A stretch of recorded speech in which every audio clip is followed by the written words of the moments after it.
It will be available shortly after the session ends using the same web page you used to come here. Don't miss tomorrow's Virtually Authentic series at 10:30 a.m.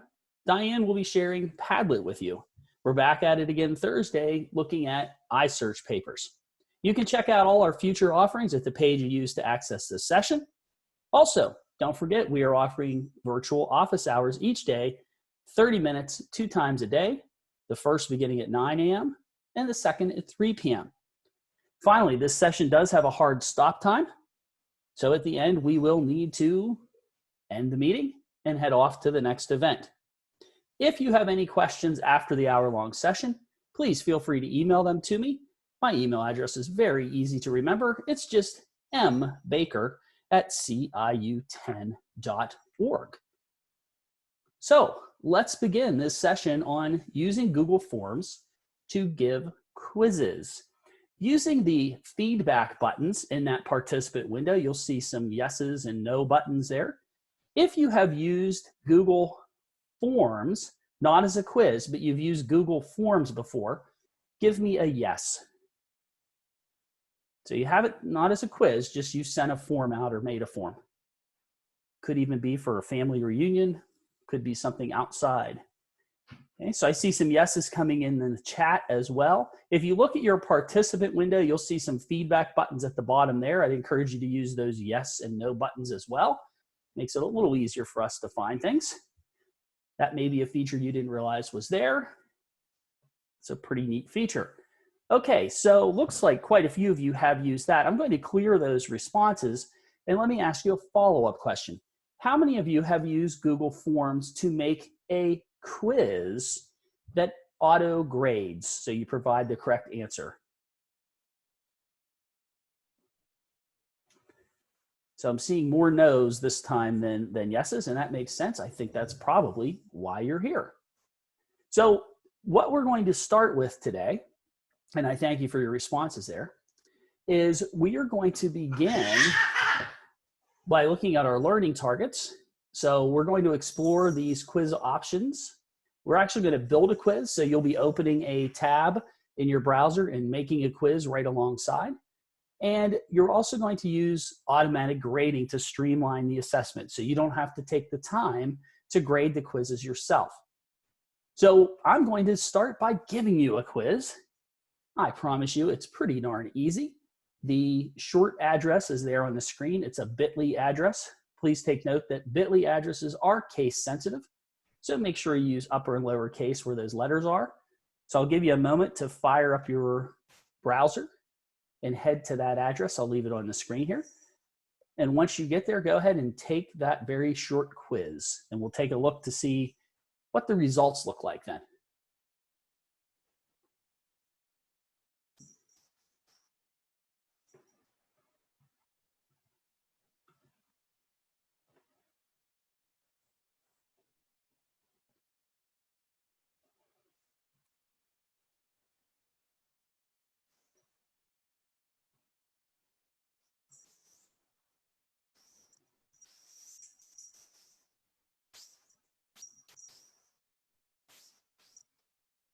I'm guessing everyone has this link by now, so I'm going to leave my presentation so we can look at the quiz results as they come in.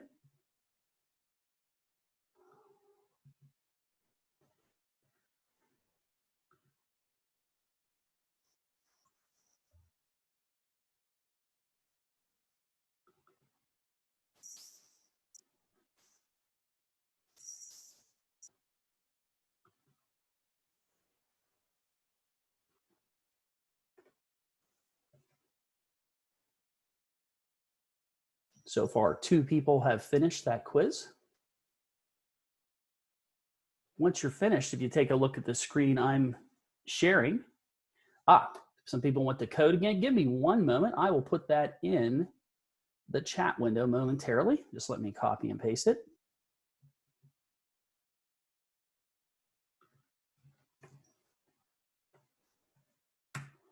That should do the trick. You can now click on that directly from the chat window.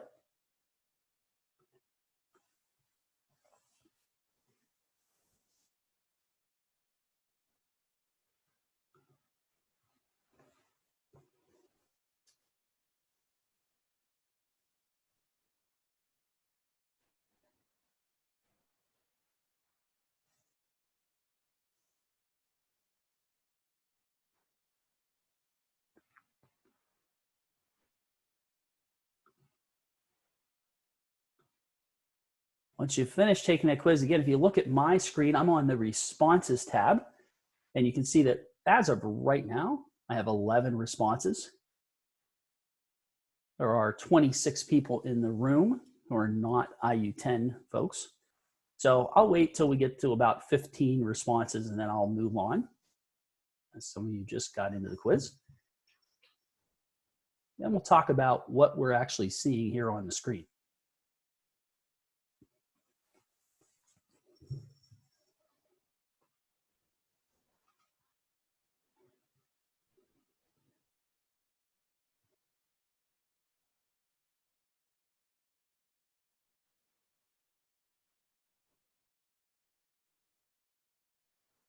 Awesome. I'll give you about 30 seconds longer to finish up. If you don't get to finish, that's fine. Not a big deal.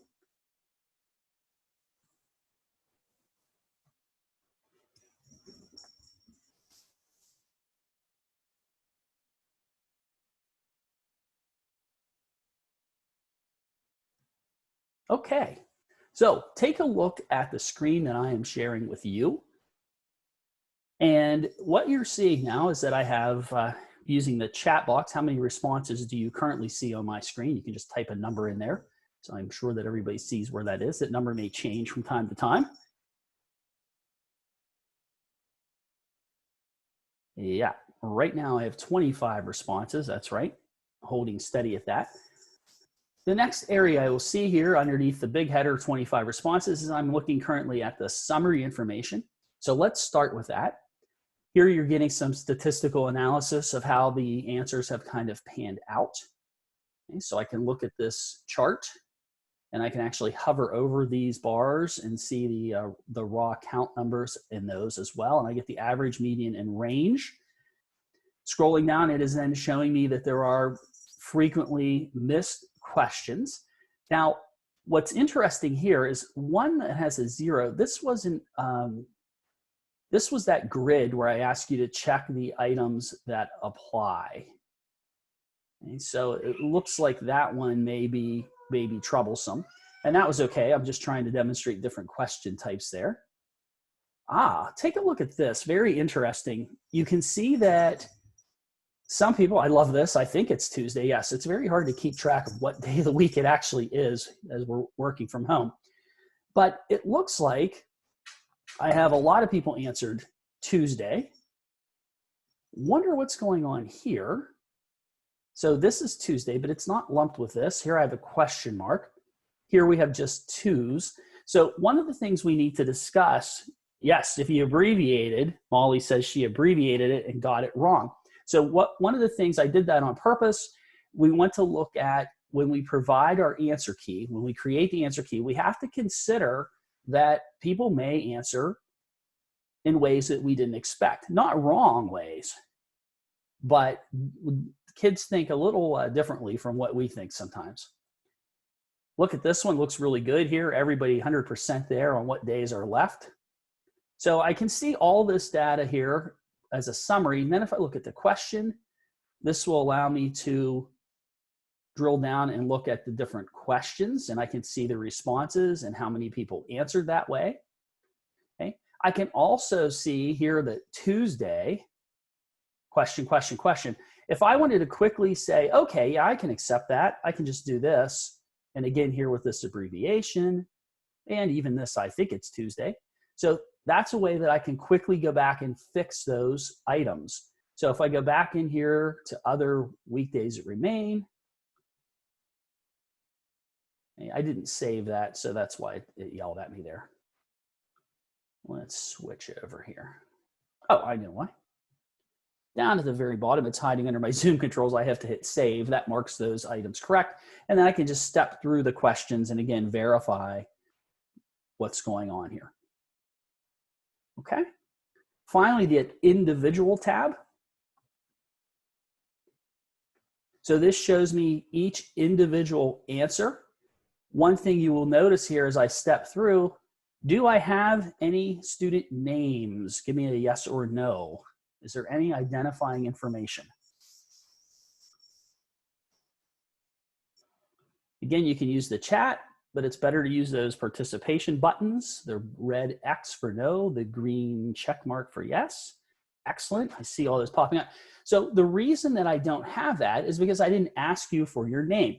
Now, the good news is, as we build our quiz together, because you're going to be quizzing students who are in your domain, you will actually be able to automatically collect those email addresses and names, which also makes grading very easy. So this was anonymous. I could have easily added a spot for name, but for this one I didn't do that because I wanted to show you what happens if we do not enable that feature. Excellent. Okay. So are you ready now to build your own quiz? Let's hope so. Oh, lots of yeses. Okay. So let's make one together. I will probably just use very, very simple questions and answers, maybe even just question one and option A, B, C, and D, for example.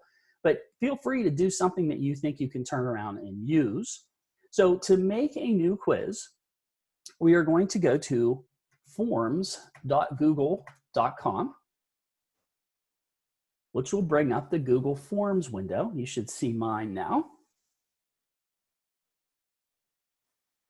And one thing to pay really close attention to when you arrive there is that there are different ways to start a form. A blank form is not going to automatically be a quiz. So we'll circle back to that. I'll show you how you can take an existing form that wasn't a quiz and turn it into a grading quiz. But the best practice is to use the blank quiz option. It will look kind of like a little clipboard with a check mark. So let's go ahead and click that to create our first quiz together. You will notice in that participant window, there are go slower and go faster buttons. I'll try to watch those. If I get moving too quickly, please just let me know and I'll slow down. Or if I can move faster, I'll speed up. Someone's already saying go a little slower.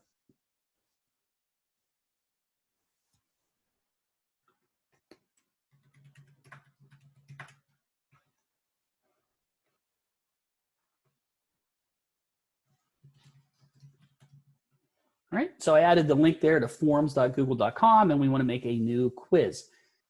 So what you're looking at doesn't really look much different than what a normal Google form looks like.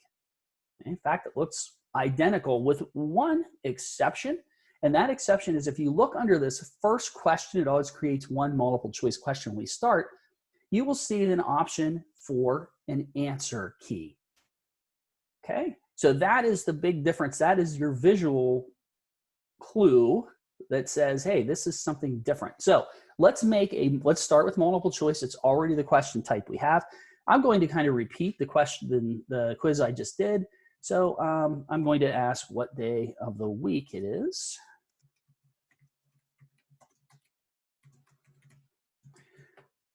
Now, something interesting to notice when I ask questions like this, Google Forms does have artificial intelligence built in. If that frightens you, I apologize. I didn't mean to scare you on a Tuesday morning, but it will look at your question and give some possible answers. So I could just quickly, combining click and quick there, quickly add all of the days of the week just by hitting that button. So it saves you some time in typing these options. So there are my 7 possibilities. I don't want to add other because there are only 7 days. So what I need to do now is indicate which one of these answers is correct. Now, we're taking this on a Tuesday. Obviously, the correct answer would be different depending on the day of the week that I give the quiz. But let's just work under the assumption it is Tuesday. We're going to use Tuesday. So I will click on answer key. And subtle difference here. I'm not in that editing mode anymore. And I'm going to pick Tuesday, and it will have a check mark, and it'll be indicated in green that that is the correct answer. Is everyone with me? Are we good so far? You can use the yeses or thumbs up, which are hiding behind the more button. Okay, excellent. And I'm guessing everybody can now see the difference between a regular form and a regular, or in a quiz. So question here from Mrs. Abbott, how did you get the choices again? So as far as, I don't know if you were referring to what the correct answer is or the choices here that auto-populated. It will look at your question. It usually only does that one time. So if you happen to delete and modify, take the word week, day of the week off, it may not give you that those AI choices again. Right? If you're referring to how do I get to the answer key to pick which is correct, that's right down here at the bottom of the question. That's where that will always be. And here is where it's, and the indicator says choose correct answers. So this is where I do that. I'm glad I came back here. I forgot to show you something. Here's where you assign the point value for that question. So I'll make that 1 point.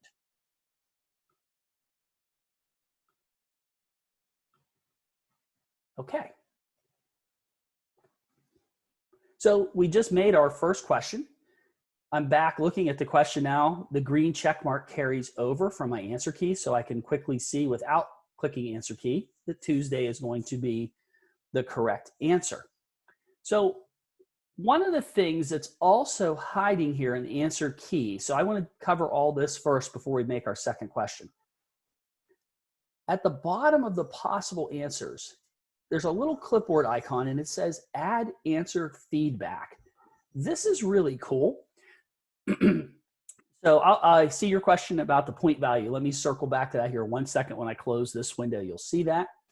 So you can provide feedback for both incorrect answers and correct answers. So if someone chooses something other than Tuesday, the incorrect feedback could be something like check your calendar. And for a correct answer, maybe I say, way to go.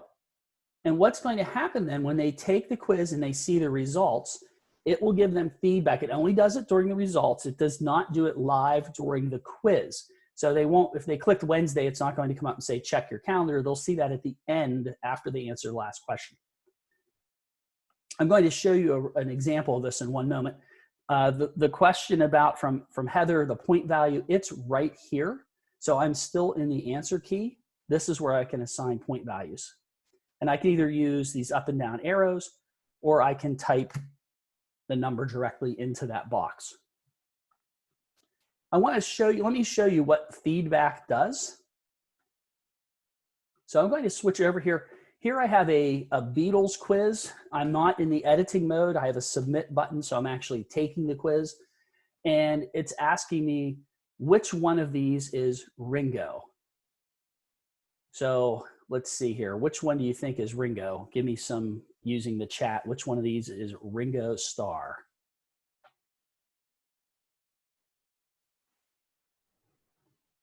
And if you don't know who these people are, I will weep for you after the session today. Oh, I see lots of D answers coming in. Okay, great. So let's see if D is indeed Ringo. So let me hit submit. So it graded my quiz, and now I can hit view score.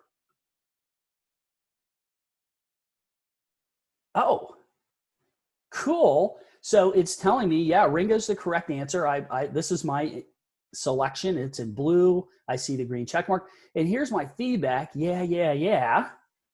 And I've even embedded a YouTube video as part of the feedback. So if they answer it correctly, they will get to hear one of my favorite Beatles songs. And of course, we're streaming a stream. I need somebody help, not just anybody.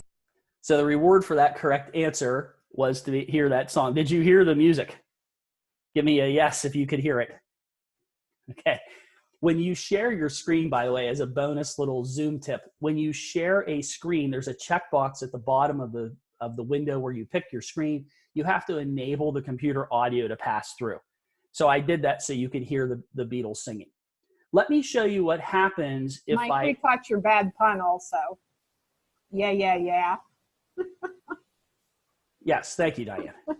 I am a father, so I use dad jokes. So let me go back and show you what happens if I answer incorrectly. So I'm just going to hit submit another response. So if I were to answer that this is Paul. Let's say I think that Paul could be Ringo, and I'll hit submit. And then I'll view my score. And again, there it tells me it's red. No, you missed it. That you answered that it was Paul, this guy. The correct answer is D. And my feedback here, I'm sure Diane will love, is no, no, no, instead of yeah, yeah, yeah. And I see people laughing, so at least you get my corny humor. But I've provided now for the students that miss it a link that will take them to, in this case, just a Wikipedia page about the Beatles. So you can give them extra help. So when they review their scores, I guess I used a pun there again, using help, a little call to the Beatles. You can give them some extra help by adding links, and you can add multiple links for each of those correct or wrong answers. Okay, that is a really, really cool feature. One thing that I always wanted to do, and I never did it, but I think in the situation we're in now, I would definitely do this. It would be really cool for us, since the kids don't get to see us, to record using our webcams a little like positive reinforcement message, or, way to go, you got this, or, you can do it if they get it wrong. And you could add yourself. So when it comes up, the little feedback would be you maybe giving a thumbs up or something like that. So it has a lot of potential for those kind of feedback too, that will add that little personal touch for our kids who are separated from us right now. Before I move to the very next question, and I just want to kind of blast through each question type now as we build these, but make sure that you turn on required, which is the very bottom of each question. If you don't turn that on, the students can skip by that question, which probably would not be our intent, because we put a lot of effort into writing questions. We don't want them to skip those. Okay, let's make another question. So this was multiple choice. Oh, one other thing to explain. There is also an option for checkboxes, and that always confuses people. Checkbox, by default, you can choose more than one answer. Multiple choice is supposed to be only one answer that can be selected.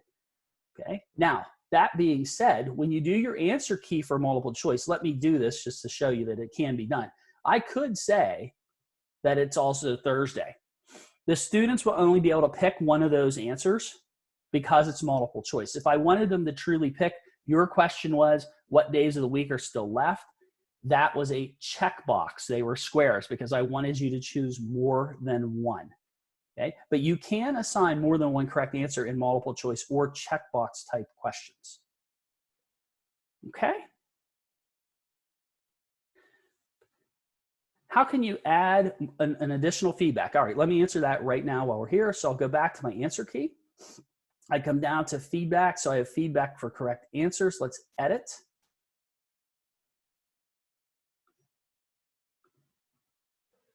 And let's do a link. So I'm just going to do, I'll just do our website.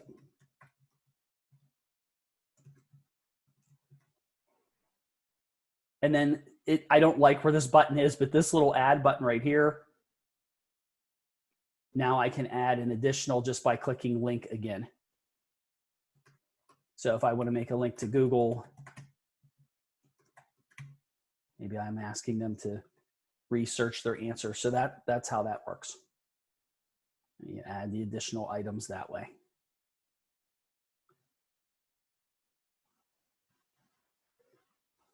Okay, let's move to the next question type. Let's add a question by clicking on this plus sign that's hiding here in the little circle.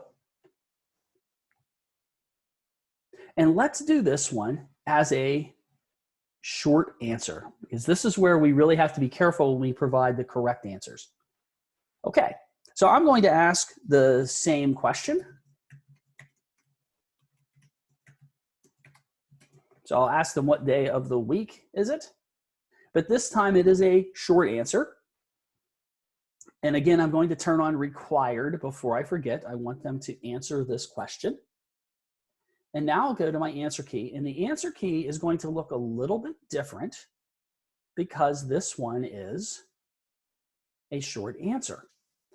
So I need to think of all the possible variants of Tuesday that my students may use. So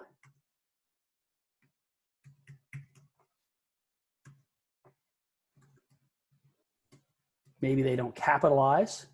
Our students would never forget to use capital letters. My goodness. I don't know a single high school student that ever did that. And they may do something like this. So we have to think about all the possibilities. Now, it doesn't mean if we forget one, I already showed you when we looked at the scores, that you can quickly go in and look at the questions and see all of the different answer variants and click on the ones that are okay. All right, so this doesn't mean that they can't answer in a different way. You know, I think if we understand what they were going for, we would probably give them points. However, you do have the option that says mark everything else as wrong. So if they answer anything else outside of this, it's going to tell them that they got it wrong. But of course, you always can go in and look at the answer and change it. And I would encourage the students, you know, let them know when you look at your grade, if you answered something and you're pretty sure that it was right, come talk to me. You know, just like they would on a regular test when you're face to face. You know, send me an email, send me a message, and let me know, and I'll take a look at your answers.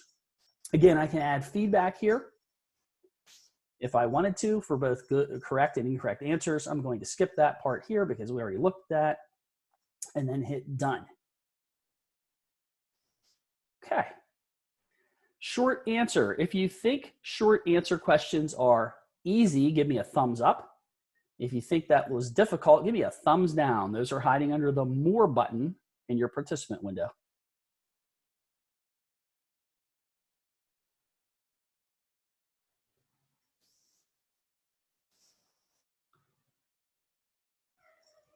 Terrific. Most of you are indicating they thought that was pretty easy. We had one person that said it wasn't so easy. Okay. Probably the hardest part, I think, is figuring out how the students may answer. You know, we almost have to predict how they're going to answer. Okay, so the next question type that I want to show you is what is called a multiple choice grid. This is by far the most difficult question type to create. I won't lie to you, it is a little tricky. All right, so we're going to create a new question, and we're going to change that question type to multiple choice grid. Again, the difference between multiple choice grid and a checkbox grid is that you can only answer one way in a multiple choice grid. Okay. Now, the one I gave you earlier about Skype, Zoom, and Hangouts, that was a checkbox grid. You could choose more than one answer. Okay. I'm just out of creative ideas. I'm just going to call this question 3 because I'm just can't think of anything good right now. Okay. So let's go back. Let me show you this for a moment before we make our quiz. Let's preview the one that we took earlier today. So think of it this way. You're going to ask, the question is in essence your overall directions for this question. Okay, so I asked, how much do you know about the following conference apps? For each product, check the items that apply. The way Google sets this up is in columns and then rows. So it's up to you to determine if you want to put your, in essence, these are my answers, and they're answering these rows in my mind are kind of like the questions. So they're answering this same question for Hangouts Meet by checking which things apply to Hangouts Meet. Okay, so to set up that type of question, we're going to again add our rows. So I'll just duplicate that question. So I'll say Zoom is in row 1,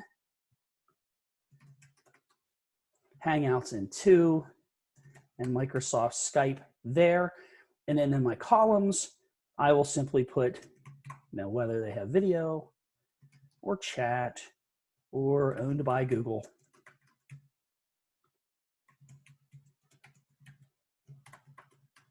Okay.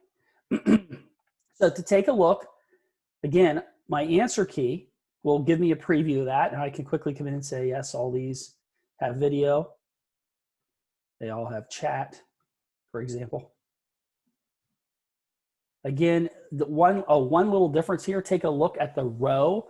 In this type of question, because like I said, each row is in essence its own question, you can add the point value for each one of those rows. So let's say I want to make each of these rows worth 2 points. Again, I'll turn that on. So it is a required response. It's showing me now that there are 6 points available in this multiple choice grid.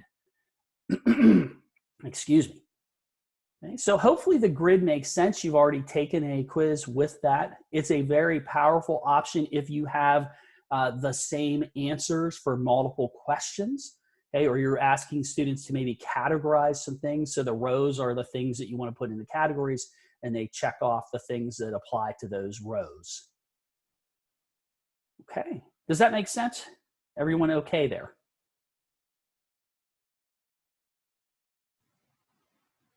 Awesome. Yeah, you guys are sharp today. I'm glad it's Tuesday, not Monday.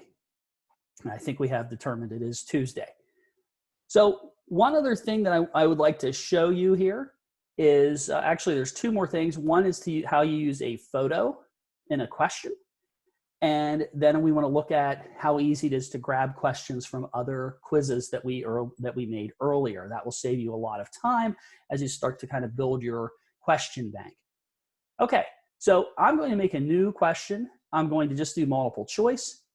And I'm just going to repeat what we did earlier, which is what state is highlighted on the map. And next to it, I have to move my mouse over, there's a picture icon next to the question. Simply click here, and you can bring in any image that you want. In fact, you can even use your camera, your webcam, and take a picture of, a document or what have you. Okay, I disappeared when I held a white piece of paper up because I'm using a fancy background. See that? I am not a warlock. That was not magic. Okay, you can grab things from your Google Drive, which is really handy. So if you already have all kinds of things in your drive, you can grab them here. I'm just going to do a Google image search for Pennsylvania. And oh my goodness, there it is right there. I'll click on this and choose insert. And in a moment, that image will show up. And I'm going to give them some options here.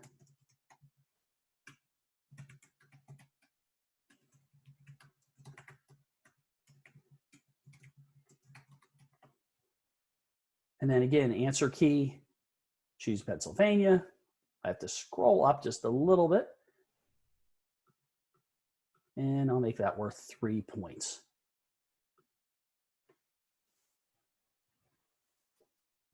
Pretty cool, right? I mean, this is a neat thing to be able to use the pictures. I did it in a one of the quizzes I was messing around with. I had a diagram of a microscope that had call outs to all the parts of the microscope. And then I asked questions about, using the terms from the call outs above, which part holds a slide? And then they would have to type the answer. Okay, so think about, there are tons of diagrams, illustrations like that are out there. Diane did an activity with us last week where she had a photo and she asked us to interview the photo by writing some questions. You could certainly do this with a paragraph type response, put a picture in and ask the students to respond to that picture. Okay, so still lost in how you get the choices to pop up again. If you're talking about the choices for the correct answer, always look at the bottom of the question for where it says answer key. It's a very subtle difference. The screen will just blink for a moment and then you'll go in. You'll be able to tell that you're in the right place because the green check marks will show up. If you inadvertently click the wrong thing, you can just click it again to clear it.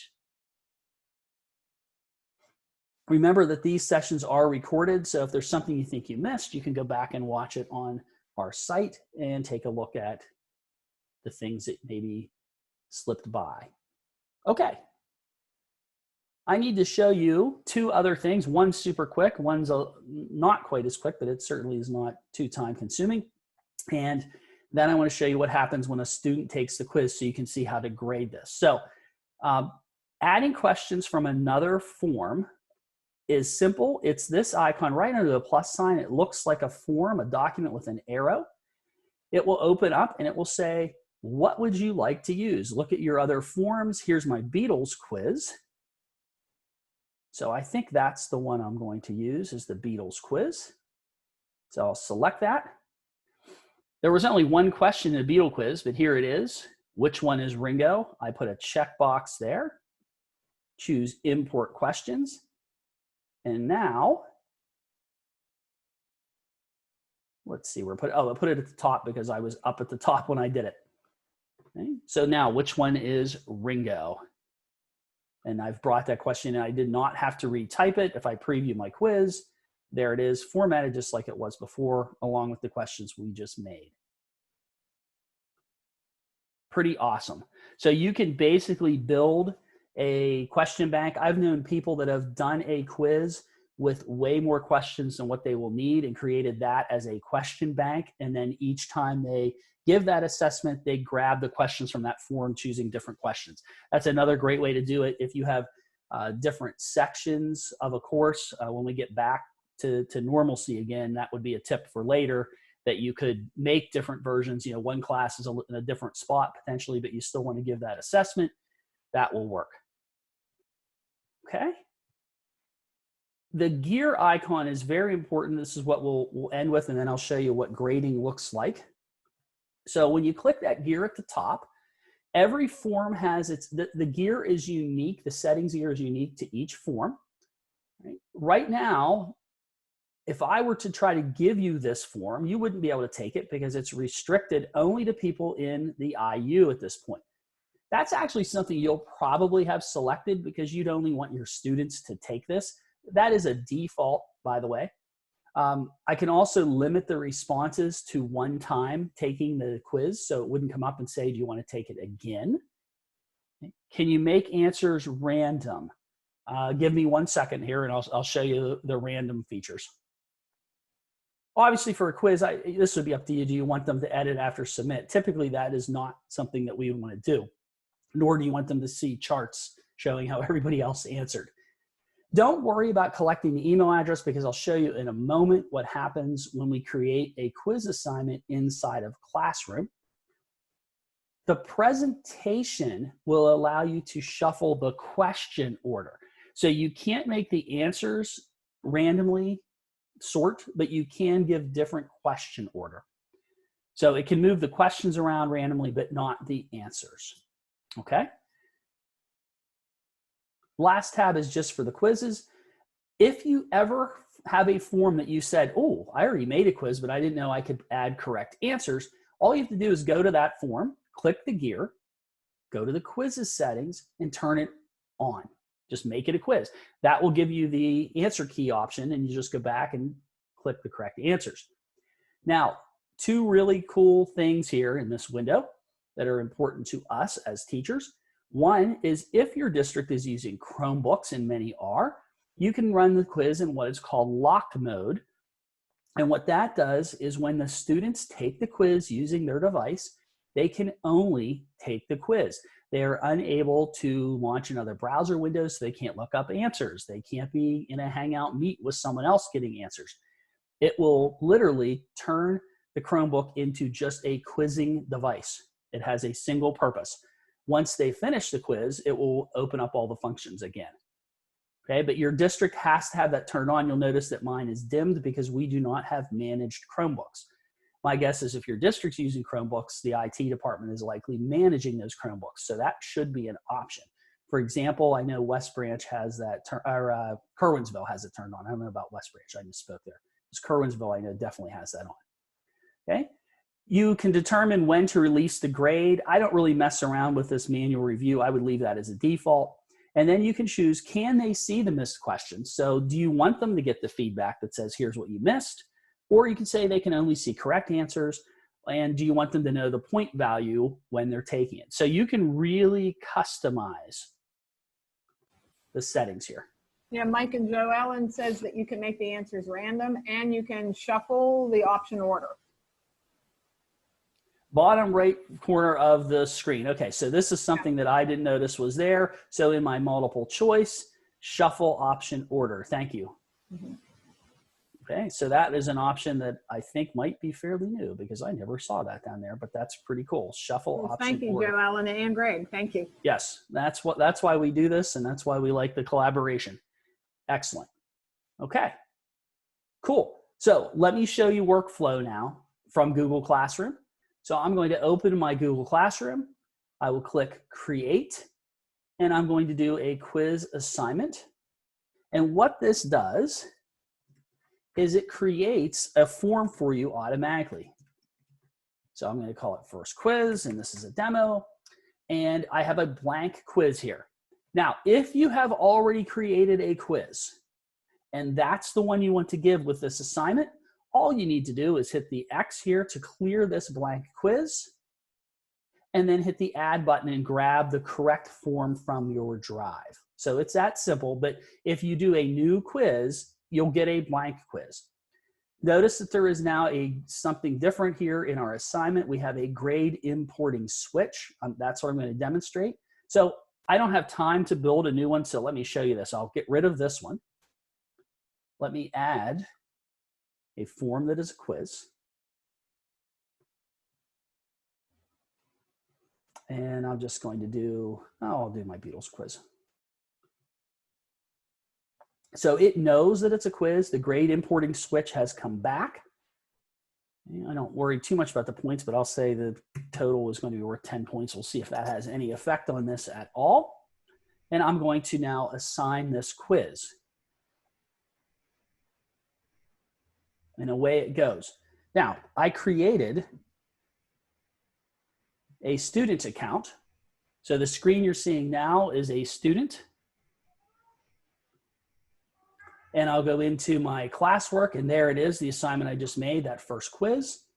And I'm going to say, let's view it. And this is the first I've used this, so I'm getting a lovely little tour. Let's just take it. So I'll hit the quiz. Here comes my quiz. I'm going to answer incorrectly just so I can show you how we would fix a grade on that end. So let's say that I pick Paul, and I'm going to submit. And it says, okay, I did it. Notice the link now for submitting an additional quiz is done.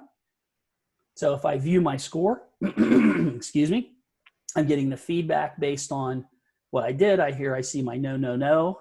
And I also can see up here 0 out of 0. Switching back now to the teacher view, I can switch to my grades, and I can see here that the demo student, which is what I call myself, received no points, it looks like. Okay, there is a score here out of 10, so that tells me that I did it. So I can look in here and see what's going on, and that's just going to pop me back to there. So Mike, a great question from Molly. Yeah. Can she create and give modified quizzes to select students? Yes, let me come back to that in a moment. Okay, thank you. Okay, so now here's what we have to do to bring the scores in automatically. So this is a little, if there's anything that's kind of confusing, it's going to be this step. So when we come in here, we can see the responses just like I showed you before. And in fact, I don't think it's going to do it for me right now because I had already taken this quiz, is my guess. So this is not going to be a good example to show you. But when we're looking at the responses, there is an option then to import those grades. So let me see. I think I deleted those assignments, so I may not be able to pull that up for you. But what you'll do, and I'll add a link on our website with the full directions for this since we are pretty much out of time, but you'll be able to open it, go in and take a look at those individual scores. I kind of previewed that for you earlier, but there will be a button that will allow you to import the scores. So that will take the graded scores and put them into that grade book, which most of us don't use anyway because we have another grading system. One thing to keep in mind though, is when you import, you're going to get the scores as they are at that moment. So if you don't review the answers and you import the grades, and then a student says, oh, I had number 3. I think I answered that correctly, or you didn't understand how I answered. You go back and say, yes, oh yeah, okay. You fix it, you change the grade. You have to hit import again to bring the new modified grades in, okay? And the reason I can't show you that is because I used the Beatles quiz, which I already took, and that feature wasn't on, okay? So that brings us to the end. So we did have one question was, can you give modified quizzes? Absolutely. Let me show you how that would work. So let's go back to one of my quizzes. Let me decide which one I want to use here. Okay, so this one, I'm in an editing mode. I just had a cat visit me. That's the wonderful thing about Zoom. That's Parker. He's evil. Okay, that's my daughter's cat. It's fun having everyone home. So what I could do is if I wanted to make a different version of one of my quizzes. So this is the one we built together. And let's say this question is not, I don't really want to ask this question. So what I can do is I can make a copy of this. And I'll just call it copy of blank quiz for now. And it's going to open up in a second. So the reason it takes it a moment is it's actually regenerating that quiz. Here come all my pictures. So this is the one that I don't want to keep. So maybe I'm going to come up and call this one, blank quiz, and this might be version B, for example. Okay. And I'm going to remove this Beatles question just by hitting the trash can here and taking that off. Okay. So that's gone. So this is now my modified version of the quiz that some students are going to get this version of the quiz, some will get another. I'll return back to Classroom. Go to my classwork tab and create. Again, I'm going to use a quiz assignment. I will tell you the one drawback to doing the quiz assignment, if you already have the quiz made, it's going to constantly make blank quizzes and put them in your Google Drive. So if you see a bunch of blank quizzes, it's because you're doing it this way, making a quiz assignment. All right, so let me say this is going to be quiz A. And I'm going to add quiz A. This is the original version of it.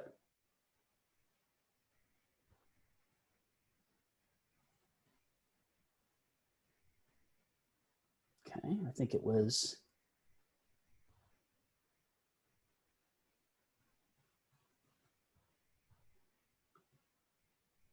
Okay, I just need to make sure that I have the correct one.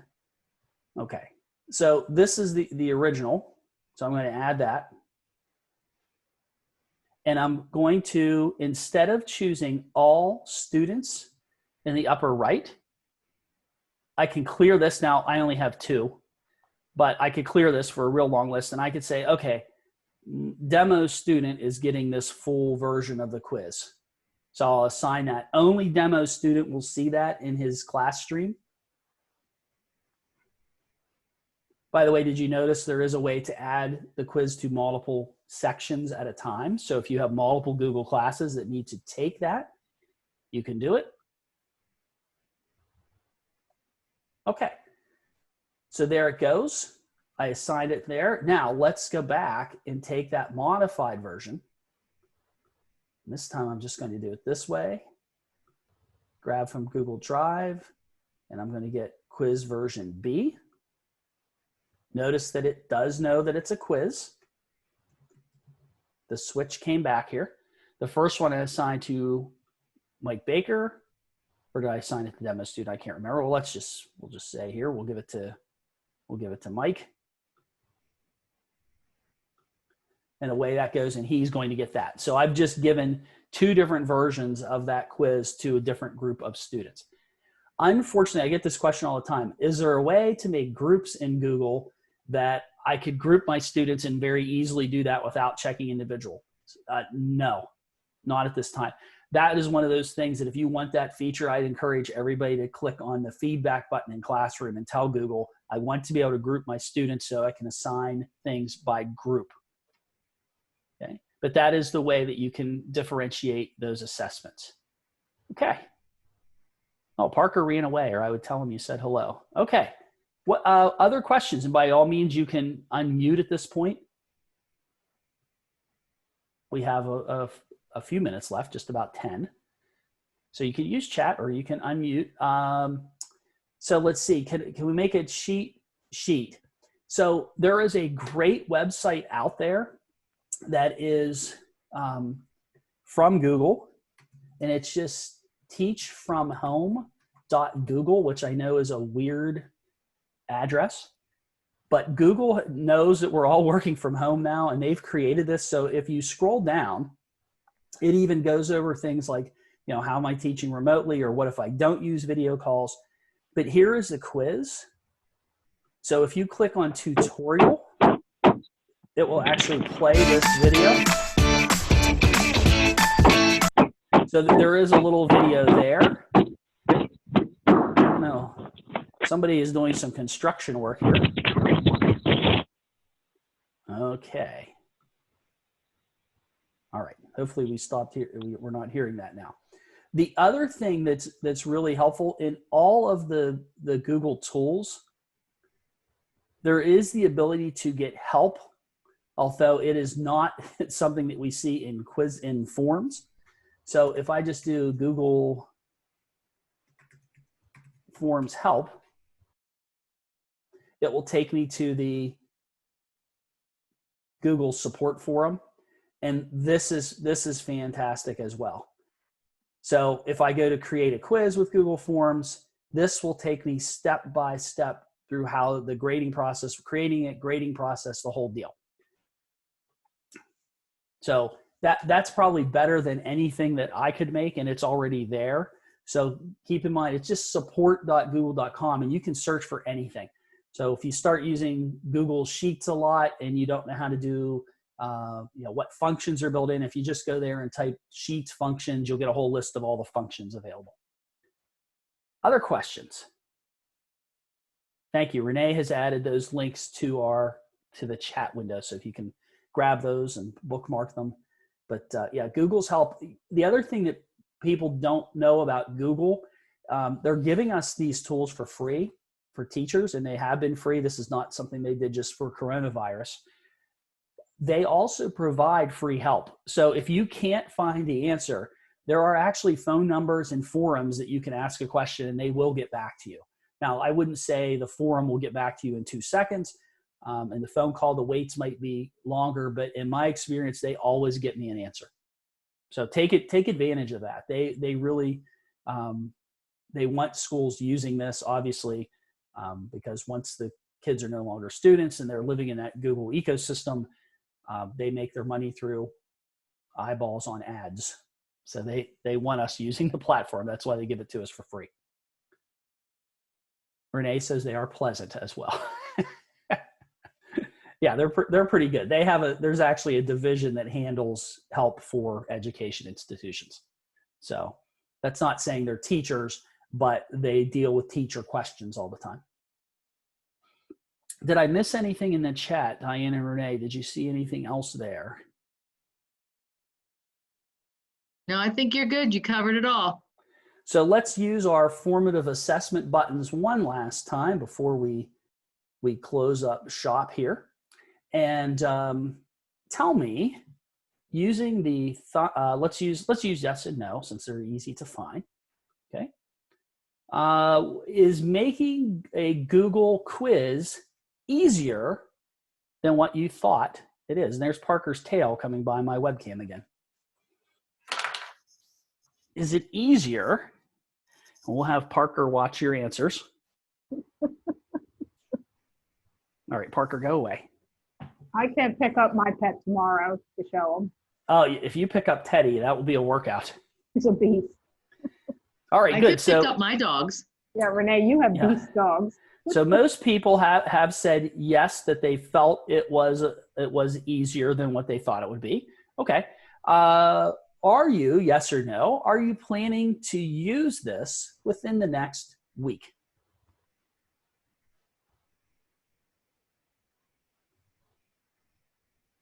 All right. Some people are saying no, they're not planning on using it right away. So I think you're probably here preparing for getting ready to use that.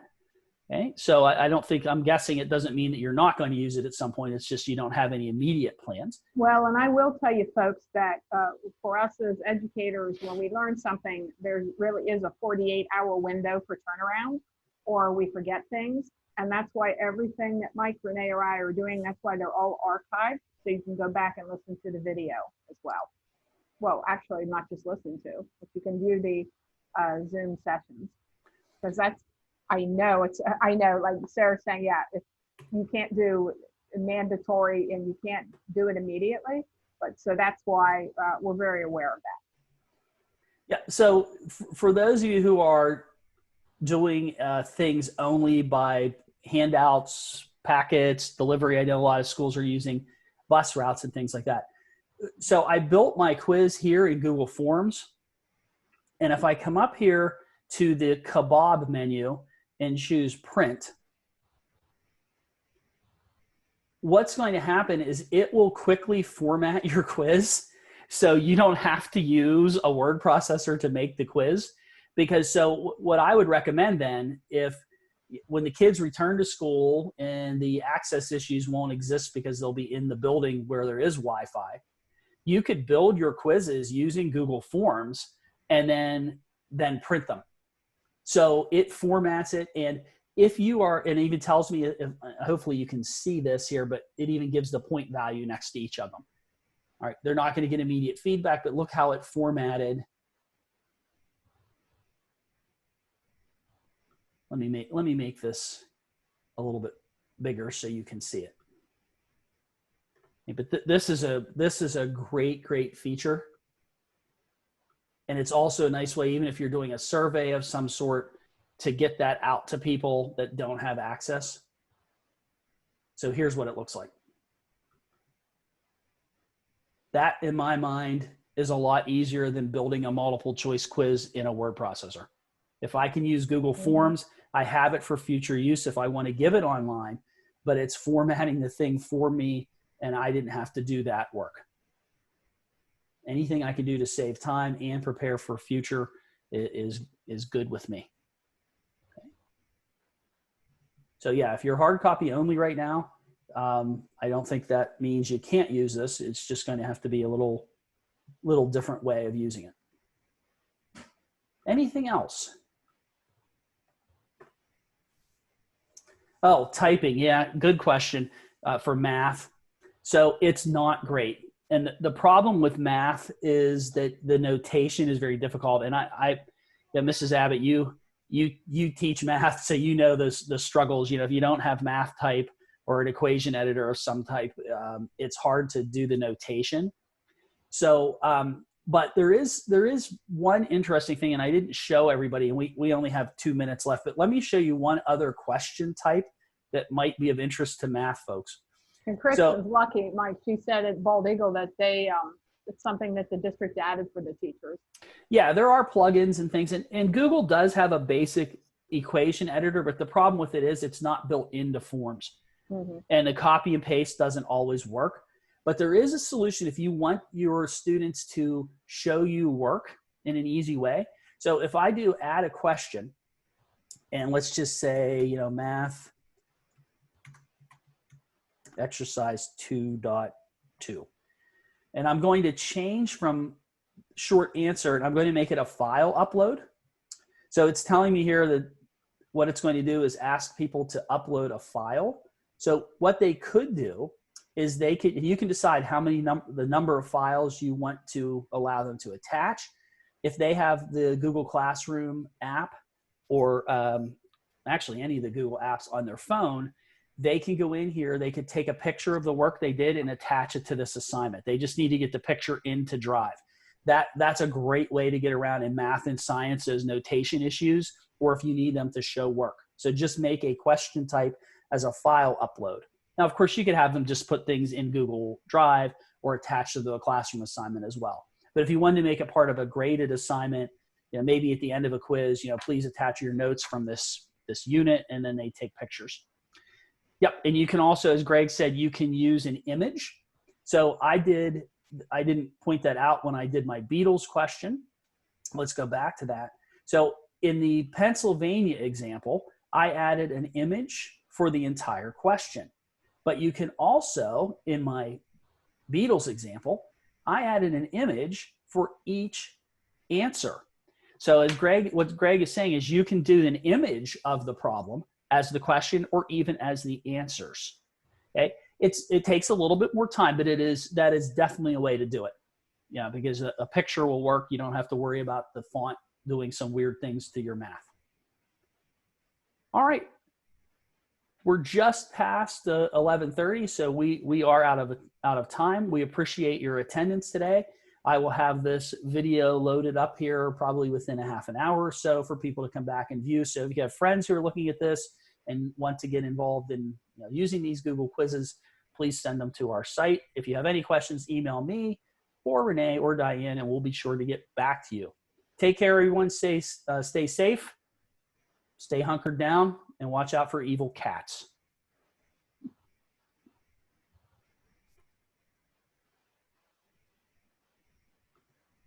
That cat's adorable.